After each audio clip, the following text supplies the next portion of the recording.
Hi, I'm Dr. Martin Keegan, chiropractor at White Horse Family Chiropractic in Box Hill. Today I'm sharing our top 3 tips on how to reduce and increase thoracic kyphosis, otherwise known as a rounded upper back or even a hunchback. So what is it? It's where the curve of the upper part of the spine becomes increased, often associated with the forward hip position. Now, in addition to most people not liking how their posture looks, it also causes an increase in neck pain, an increased muscle tension, headaches, an increase in arthritis, nerve problems, and according to the Mayo Clinic, reduced lung function and digestive problems.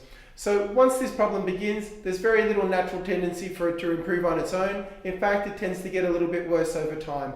But there's lots of things that you can do at home, including one thing that all the other guides on the internet leave out, and it's the most important thing. So let's begin.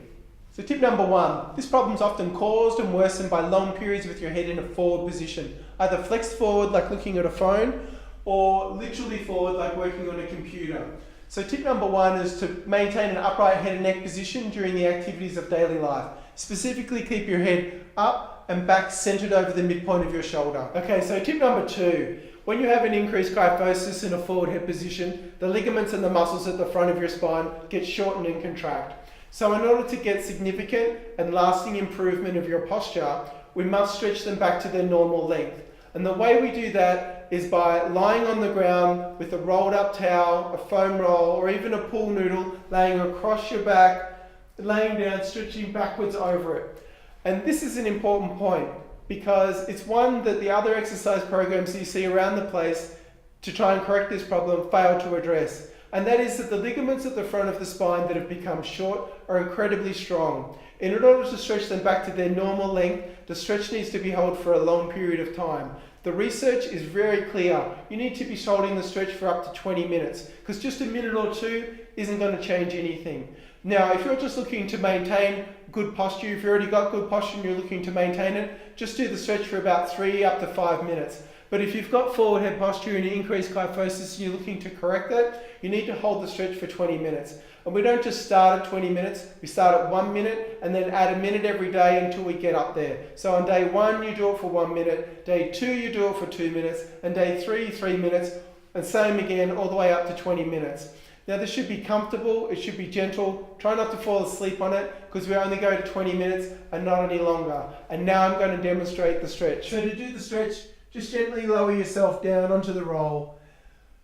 You should have a nice, easy, gentle stretch of your spine in between your shoulder blades, just stretching backwards a little. Have your palms facing up and your head just resting comfortably on the floor. You can bend your knees if you need to take any tension out of your lower back and just relax in this position for the recommended times that we talked about earlier.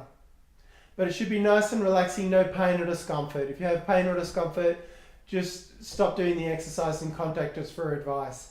And when it's time to finish, just roll to the side, take the roll out, spend a minute just laying flat on the floor.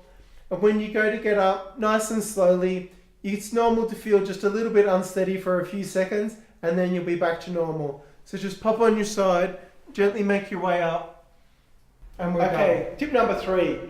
With the increased kyphosis in a forward head position, while the front of the spine is getting shorter and tighter, the back of the spine, particularly the muscles, are getting weaker. So tip number 3 is a strengthening exercise of both the back of the neck and back in between the shoulders. And this is how we do it. So the first part is just using the muscles at the back of your neck to pull your head backwards.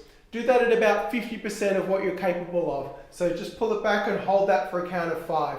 The second part of it is then to bring your shoulders back and squeeze your shoulder blades together. And when you do that, have your palms facing out. So combined, it's your head going back and your shoulders going back and squeezing and holding for 5 seconds. And from side on,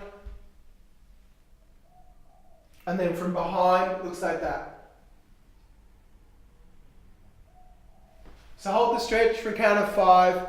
Do it 5 times and then do that 3 times during the day. As you get better at it and it becomes easier, then do the same. Hold it for 5 seconds, do it 10 times and then do that 3 times a day. Okay, so with both the stretching and the strengthening exercises, just start them nice and gently to begin with. They shouldn't cause any pain or any discomfort. And if they do, just stop doing them and contact us for advice. So we hope you've enjoyed these tips, and if you have, click the like button just to let us know. And if you have any comments or any questions, enter them below and we'll be sure to answer them. And we encourage you to share this video so other people can benefit from this information too.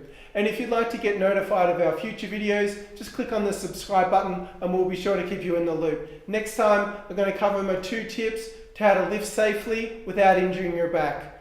Thanks again for watching. Hope you've enjoyed it. We'll see you in the next one. Bye for now.